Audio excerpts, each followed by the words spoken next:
எப்படி உருவானது, அதனால என்ன தீமைகள், அதை அடியோட அழிச்சிட்டா என்னென்ன நன்மைகள் தமிழ்நாட்டுல நடக்கும்னு பார்க்கலாம். டூர்னு பிளான் போட்டாலே கேரளாக்கு போலாம் அப்படின்னு சொல்ற பழக்கம் இப்ப எல்லார்கிட்டயும் வந்துருச்சு. காரணம், அது ஒரு செழிப்பான மாநிலம். ஆங்கிலத்துல கேரளாவை காட்ஸ் ஓன் கண்ட்ரி அப்படின்னு சொல்லுவாங்க.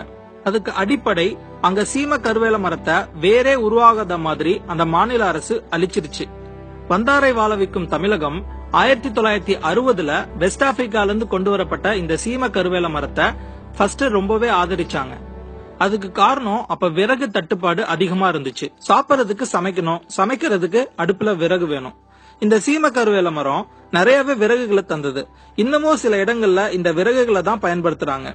எல்லாமே நல்லாவே போயிட்டு இருந்தது. கொஞ்சம் கொஞ்சமா பிரச்சனைகளும் உருவாக ஆரம்பிச்சது. 1 கிலோகிராம் பயோமாஸ், அதாவது உயிரி உருவாக 4 லிட்டர் தண்ணி வேணுமா. அந்த தண்ணிய மண்ணுல இருந்து சீம கருவேல மரங்கள் எல்லாமே உரிய ஆரம்பிச்சது. மண்ணுல சப்போஸ் தண்ணி இல்லைன்னா காட்டுல இருக்கிற ஈரப்பதத்தையும் உரிய ஆரம்பிச்சிருச்சு. பறவைகளும் அதுல வந்து உட்காராது. ஏன்னா இந்த சீம கருவேல மரங்கள் கொஞ்சம் ஆக்சிஜனோட நிறைய கொடிய கார்பன் டை ஆக்சைடும் வெளியில தள்ளுது. நிலத்துல இருக்கிற தண்ணியையும் விஷமாக்கிடுது. எல்லா நாடுகளும் வளர்ச்சியை நோக்கி போயிட்டு இருக்க, நம்ம தமிழ்நாடு மட்டும் வறட்சியை நோக்கி போயிட்டு இருக்கு. காரணம், மழையை தடுத்து வறட்சியை உண்டாக்குறது இந்த சீம கருவேல மரம் மட்டும்தான். அதோட விறகுகள்னாலையும் ஆபத்து அதிகம் அப்படின்னு சொல்றாங்க. அதை எரிக்கிறப்போ கிட்டத்தட்ட 50 சிகரெட்டோட எஃபெக்ட அது உருவாக்குமாமா. இந்த மரத்தோட இலைகளை ஆடு மாடுகள் சாப்பிடறதுனால அதுவும் நோய் தாக்குதல்ல பாதிக்கப்படுது. அது குடுக்கற பாலை மனிதர்களாகிய நாம குடிக்கிறதுனால நமக்கு பெரிய பெரிய பாதிப்புகள் இதன் மூலமா உருவாகுது. இந்த சீம கருவேல மரத்தை வேரோட அழிக்கிறது மூலமா சின்ன உயிரினங்கள்ல இருந்து பெரிய உயிரினங்கள் வரைக்கும் பல நன்மைகளை பெறுது. மழைநீரை உருவாக்க உறுதுணையா இருக்கு. இந்த சீம கருவேல மரத்தை அடியோட அழிச்சு அதை மரத்துகள்களா மாத்தி அது மூலமா ஒரு பயோகேஸ் பிளான்ட உருவாக்கணும்னு வைங்க.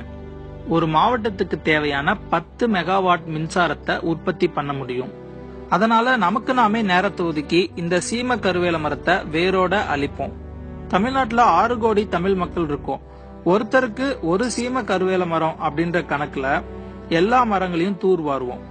இந்த வீடியோவோட ஆரம்பத்துல கேரளாவை பத்தி நான் சொன்னேன் இல்லையா, அந்த மாதிரி தமிழ்நாட்டோட பெருமைய, தமிழ்நாட்டோட செழுமைய மற்ற மாநிலங்கள் பெருமையா சொல்லணும். அதுக்கு நம்ம எல்லாருமே உறுதுணையா இருப்போம். இந்த வீடியோவை உங்க வட்டார மக்கள் எல்லாருக்கிட்டையும் ஷேர் பண்ணுங்க. பிரயோஜனமா இருந்தது அப்படின்னா லைக் பண்ணுங்க. மறக்காம ஆர்கானிக் லிவிங் அப்படின்ற யூடியூப் சேனலை சப்ஸ்கிரைப் பண்ணுங்க.